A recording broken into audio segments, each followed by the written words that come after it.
So in section 4.2, we're going to be solving quadratic equations by graphing. And so we're going to relate a quadratic equation to a graph. So consider for just a moment, like let's just go with something fairly simple. Y equals x squared minus x minus 6. If I were to graph that, we did these yesterday, we would first find our axis of symmetry. We would do the negative b over 2a. So b has a negative 1 here, so negative 1, positive 1, over 2 times a being 1. So we end up with 1/2 for axis of symmetry. So then we would find our vertex. We plug 1/2 in.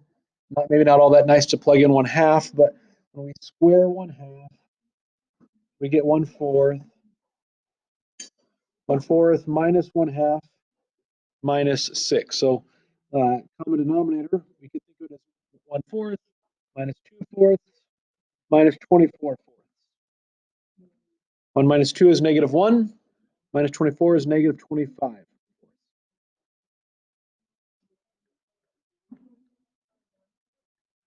Okay, not super nice, but then we would maybe make a table of values. We'd want the vertex in the middle. Then we surround it. So larger than 1/2, I could go with 1 and 2. Smaller, 0 and negative 1. If I plug in 0, I'm getting my y-intercept, which is just the c, the negative 6. So because this is symmetric, 1 would give me the same answer. If I plug in negative 1, negative 1 squared minus negative 1 minus 6, well, that ends up being 1 plus 1 minus 6. So 2 minus 6 is negative 4. And because it's symmetric, that's what I should get here as well.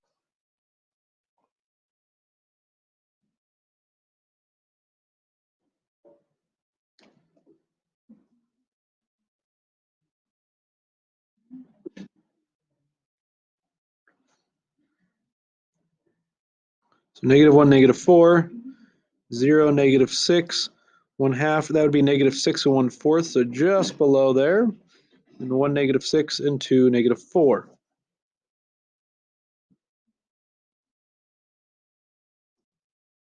So if I connect the dots, we get something like that. All right, that's what we did in section 4.1. So that's a little bit different than what we're doing today, but it's related. Here's what today's looks like. Instead of saying, graph that equation, we might say, hey, solve x squared minus x minus 6 equals 0.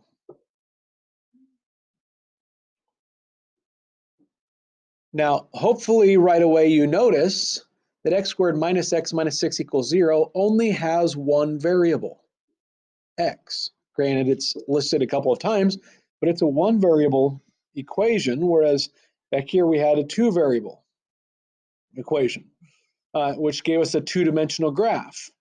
But now I only have one dimension. I don't care about the y value, although I can still look at the graph. But where, I wonder, on the graph do you suppose we could find the solutions? X squared minus x minus 6 equals 0. So instead of a y, we have 0. So we've effectively replaced the y with a 0. That's known as something. What do we call it when we put in 0 for y? What are we finding? We're finding the x-intercepts.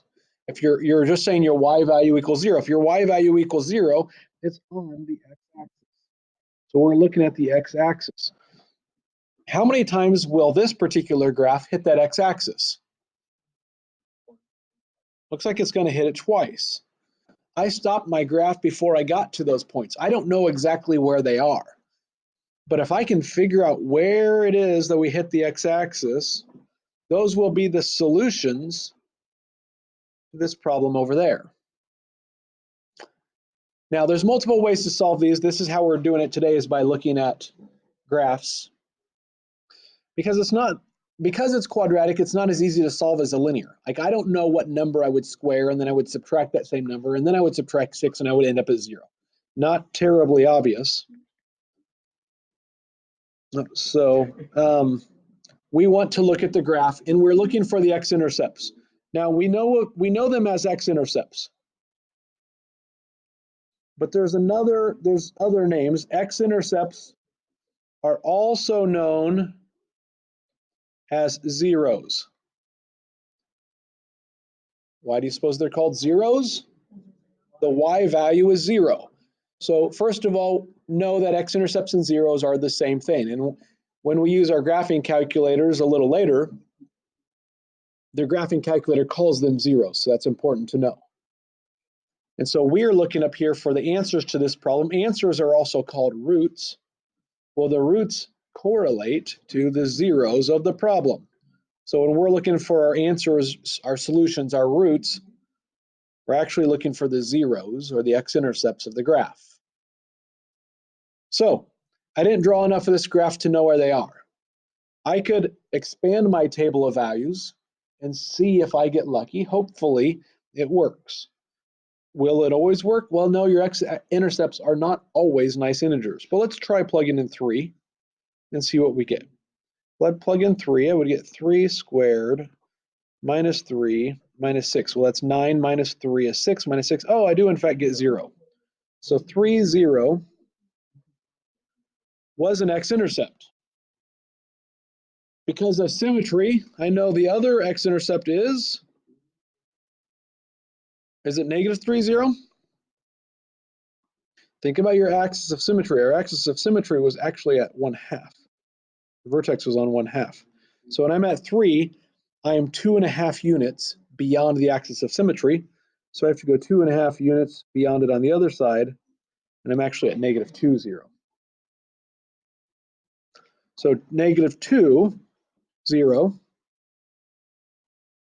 and 3, 0 are x-intercepts. Therefore, the solutions or the roots to the problem are what?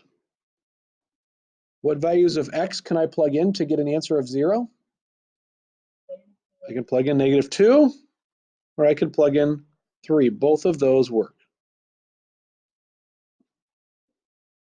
So if we can find x-intercepts on an equation, on a parabola, we can find the solutions to the associated equation. Let's consider another problem.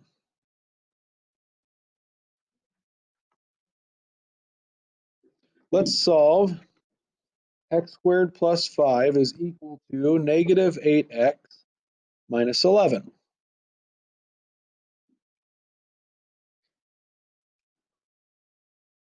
I don't like the way it's written. It is quadratic, but we're not ready to find the roots or the 0. We're not ready to find the zeros because it's not set equal to 0. So that's the first step, is to go ahead and make sure this is set equal to 0. So I'm going to move everything to one side. Oops. I want to add 8x to both sides, and then I'll also add 11.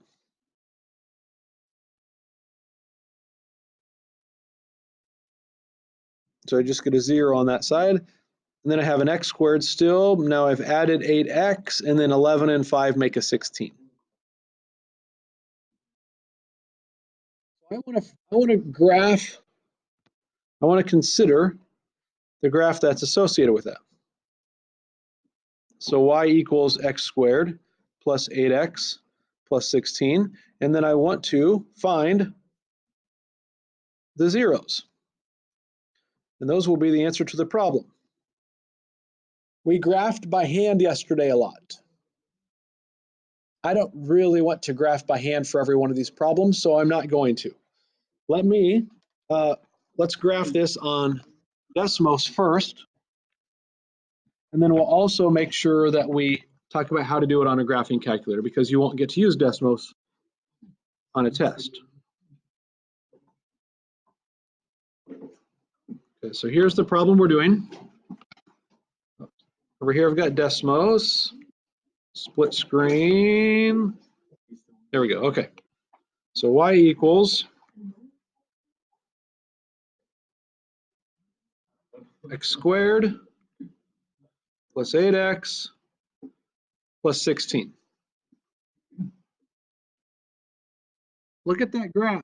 Do we see any x-intercepts? There is one. Right there at -4. Desmos is nice because I can just touch it and it tells me what the answer is. The y value is 0, the x value is -4. So when I go back to my equation over here, how many solutions are there? There's only one solution, and it's -4. We had two solutions on the last problem. We had one solution on this one. Are there any other feasible outcomes? Could there be more than two solutions? No, at most, a parabola is going to touch the x-axis twice. Here there was one solution. What was unique about the vertex of this particular parabola? The vertex was the x-intercept. It was on the x-axis itself. Is it feasible to have less than one solution?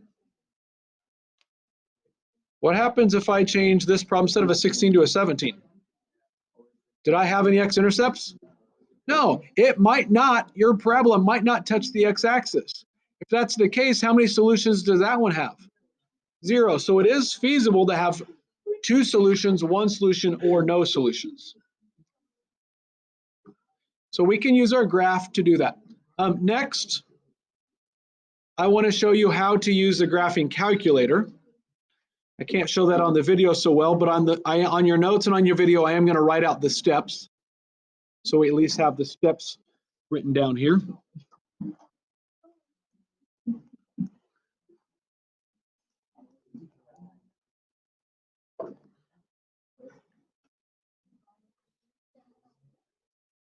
So to use graphing calculators, first,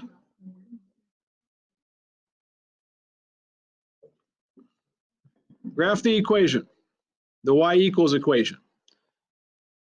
We'll do that together in just a little bit. For those of you that are in class right now and not watching by video. But we'll graph the equation. And then once we've graphed the equation, the place we find zeros in the graphing calculator is you hit there's a second button, and then the trace button. The trace is on that upper row of keys, right by the y equals and the graph and the zoom, etc. And right above trace in blue is the word calc. That's what we're trying to get to. You're trying to get to the calculate menu. And when you get to the calculate menu, you're looking for option number 2. Should be pretty obvious. Option number 2 says 0. So that's where we're going. You'll select that, and then it's going to ask you a series of questions. It's going to ask you about the left bound. It's going to ask you about the right bound, and it's going to ask you about your best guess. Keep in mind, it asked those questions when we did minimums and maximums in the last section, if you used a graphing calculator. But we're not looking for a maximum or a minimum. We're looking for a 0 or an x-intercept. Sometimes there are more than one. If there are more than one x-intercept, you can only find them one at a time. So you're going to do that for each x-intercept, or each 0. So before I pull out the calculator, let's consider like a parabola. If I've got a graph and there's a parabola, there are two x-intercepts. Identify which x-intercept you're looking at. So let's say I want to find, can't zoom in here, I'm trying to zoom in. Let's say I want to find this x-intercept first. To find that x-intercept, it's going to ask you left bound. When it does that, you're going to be, when you move your cursor left or right, it's going to be tracing your graph. So you have to make sure that your cursor is somewhere to the left, and in this case, it would be above. Doesn't have to be real far, but you want to make sure you're clearly to the left. And then when you hit enter, it's going to drop a vertical blue line. Hopefully, it better be to your left. and at the top they'll put a little arrow pointing to the end. So they're only looking to the left of that line. It's not a very nice little arrow, but you get the idea. Then it's going to ask you about a right bound. So you go back to the point, move to the right, but do not, please do not move so far to the right that you get past the other x-intercept. If you have two x-intercepts between your lines, you will confuse the calculator. You have to do one at a time.